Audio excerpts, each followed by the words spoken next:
Hey everybody, welcome back to another video where I'm going to be going over some frequently asked questions that I've been seeing in the comment section. And I'll be answering some questions from just random people that I kind of saw that I hadn't replied to on there. So I'll reply to you on here and answer you in a video.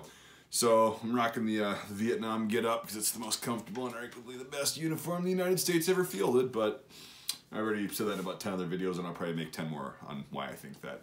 Alright, so some of these are going to be like redundant. You might have heard them in the last video, but I'm still going to go over them again for the people who are newly subscribed or newly viewing my videos, because I'm still getting a lot of the same things. So anyway, the first one that I'm going to answer. No, I am not fucking AVE. I'm not him. Like, we do not sound the same. Our voices are generally the same kind of pitch, but our cadences are different. I actually have the balls to show my ugly mug on camera, right? You're seeing it right now. I don't get paid near what he does. Wish I did, but I don't. And I don't sound like the lead character of like a Canadian Deliverance. I don't sound like, I can't even fucking mimic that accent. We say fuck a lot, right? That's one thing we have in common. We're both not from the deep south and don't sound like we fuck our sisters in the south of the United States. And that's about it. Other than that, it's completely different. So again, addressing that, I don't take it as an insult. It's just, are you AVE? Oh my god, it's the AVE secret channel. No, it's not. It's me. I'm not that fucking cool. I don't know shit about power tools other than how to use them. So there, that settles that. All right, let's move on to the next thing. My watch. This is another thing that was in my last video. This has been coming up constantly. My watch is a Nixon Star Wars Elite Squad watch, and it's fucking awesome. And I wear it like this, which is going to be in the same question, because again, when I was in basic training, I was at Fort Benning, and we were going through infantry OSIT, and they said, yeah, you can wear a watch if you have one, but you need to flip it inside like this because of the glare reduction. The sun's not really, peeking in like it did in the last video. The last video I got a pretty good example of how the glare is off the glass. It also gets caught on a lot less shit, and yeah, at night, if you hit the light, the little green light, it doesn't, it's not visible. It's just kind of a tactical thing, even though I'm not a fucking tactical douchebag. It's just a habit that formed because I, was in the military right after that too. I got deployed after basics, so it just never left. I've tried to wear it like this, and it makes my skin crawl, so I have to wear it like this. I catch a lot of shit from it from my family members, my people that are close to me. They're like, why the fuck do you wear it like that? I just do. Not a big deal, but that's why. Leads us to the next question. Why do you swear so much? Because it's part of who I am. It has been for most of my life. And because Kappa sucks. If you don't know what that is, go, unfortunately, Google that.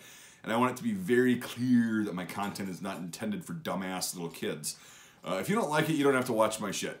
Or make a grand exit telling me how you wanted to show your 8-year-old this, but the swearing is just too much and too mean.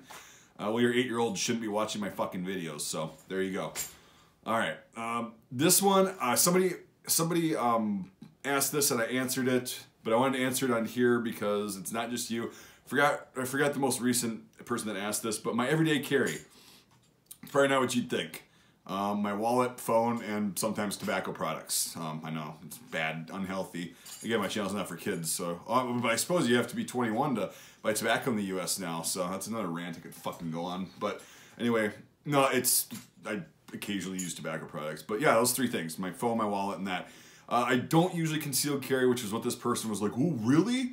I don't usually do it around here because, A, we have an extremely low violent crime rate. We have mostly property crimes around where I'm at. It's a pretty rural area. 2, honest to God, concealed carrying a weapon constantly everywhere I go, because if I do go somewhere, it's only for like 10 minutes. It's not like an all-day thing. It's just a pain in the dick to strap on a holster. I cannot find one at all that you can't notice is there. It's still a lump of metal and or polymer. It's still an object that you have to carry, and I like inner waistband holsters. I don't like open carry for a bunch of different reasons. I have nothing against people doing it or concealed carrying their weapon. I just personally don't do it. And you can make fun of me and whine and bitch. I may or may not have a firearm in the vehicle because it's legal to do so in Wisconsin. I do have a CCW permit for the state, and I had the Utah certification for that expired. Yeah, I just generally don't do it around here. Now, if I'm traveling, I make sure that I know which states I can do it in, and I'll probably do it if I'm going to an unfamiliar area. But around here, generally don't. You can think of that what you will and be, oh my God. I think it's a pain in the ass for the little amount that I actually go out and do stuff. Okay, so there's that. So then I'll get to the people that ask questions. So this is from Shock Elite. Elite spelled like a little elite clown. You know who you are. Is 7.60 by 25 really very available, and how expensive is it? So this is on my Tokarev video, my recent one. And I was saying that you can get surplus. Now, never give away your best fishing hole or your best hunting spot or whatever. But I've actually mentioned this before because I love this company. And it's not all about me, and you guys should probably, you know, get stuff from this company that I do endorse because this is where I get all my ammo. SG Ammo, sgammo.com. They've got surplus Romanian 7.62.25 in a 1224 round can for $329 plus shipping. So this stuff's going to be the hotter stuff. It's corrosive, so you just put water through your bore and then clean it as normal. It's going to be probably some of the best surplus you can possibly buy. So $329, so I think it's like $350 or so with shipping, depending on where you live. Not a bad deal for 1,224 rounds of surplus stuff. I only run surplus through mine. It's your personal choice. I just found out the civilian stuff, which they also have. They have PPU, non-corrosive brass case for like 32 cents a round. So it's $320 for 1,000. Little like 2 or 3 cents more, or no, that'd be 5 cents more for the bulk thing per round. It's a little bit more, but A, non-corrosive. B, you get reloadable brass, and C, it's new. It's not going to ever be collectible. So, or maybe I shouldn't say that, but not going to be collectible like the surplus stuff will. So yeah, sgammo.com, check that out. They've got some other cool shit on there too. A lot of good ammo. I can't really find prices lower than they have it anywhere, even with shipping. So anyway, we'll move on now. John Toner, what's your thoughts on the CZ52? Well, first of all, what are your thoughts? Not what's your thoughts. What is your thoughts? This doesn't sound right. I don't. Grabber Nazi, fuck you. Anyway, the CZ52 pistol, I love it. I really do. We just made a video on that. It's a nice pistol. I do like the Tokarev better. I think it's a more simplistic design. It's easier to disassemble, and I just don't like. I'm not a fan of the cast firing pin design on the CZ52. And the roller lock design is cool, but it does recoil a little bit more, and it's a lot louder than a Tokarev, just because more of the pressure builds up before the action actually starts cycling, which is a good design. You get a little bit more velocity, but that's just my personal preference. I'd take either one of them out, you know, as a sidearm hunting or whatever. I actually have taken my Hugo M57 out, and it works just fine. I like both the weapons. They're both cool. I do like the Tokarev better. So, E. Hall. Mike, why didn't you make us a snowman? Because snowmen are for twinks, kid diddlers, and fucking commies. That's why. Proponent of Ancient Wisdom asked, so you got kicked out of mommy's basement for blowing too many holes in her wall. One does not simply get kicked out of mommy's basement. We'll just leave it at that. So, now there's something that I want you, those are the questions that I'm going to answer to keep this video relatively short. Because I actually want you guys to help me out with something. And it's going to be really cool. I mentioned this in the comments, but again, I'm sure more people watch this video than saw that comment. I want you guys to either comment in this video, email me, I think you can get that on YouTube, or message my Facebook page, Mike B. You can look that up. You'll know it's me. With your best range ninja stories that you have. Like, I'd appreciate if you personally witnessed it. That would make it even better. Tell me what happened. Describe the range ninjas.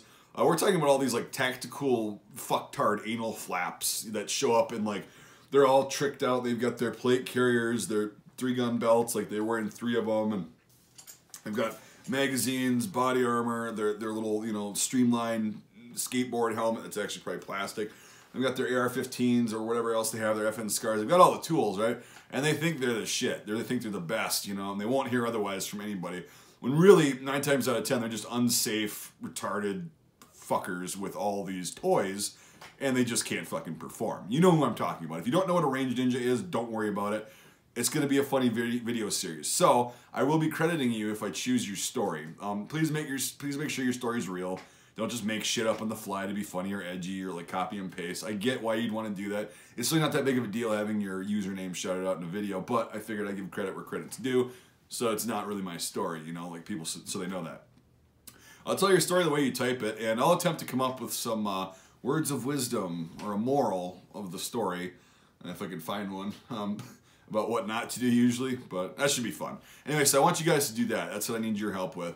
And that's mainly the purpose of me making this video. So if you saw this, if you made it this far in the video, comment, and hopefully we can get some really good stories and some funny ass videos, because I've seen them and I don't want it to all be about my stories, because I want people to actually learn from other people's ass fuckery and dipshittery while having a good time making fun of these clowns. So that's the whole point of that.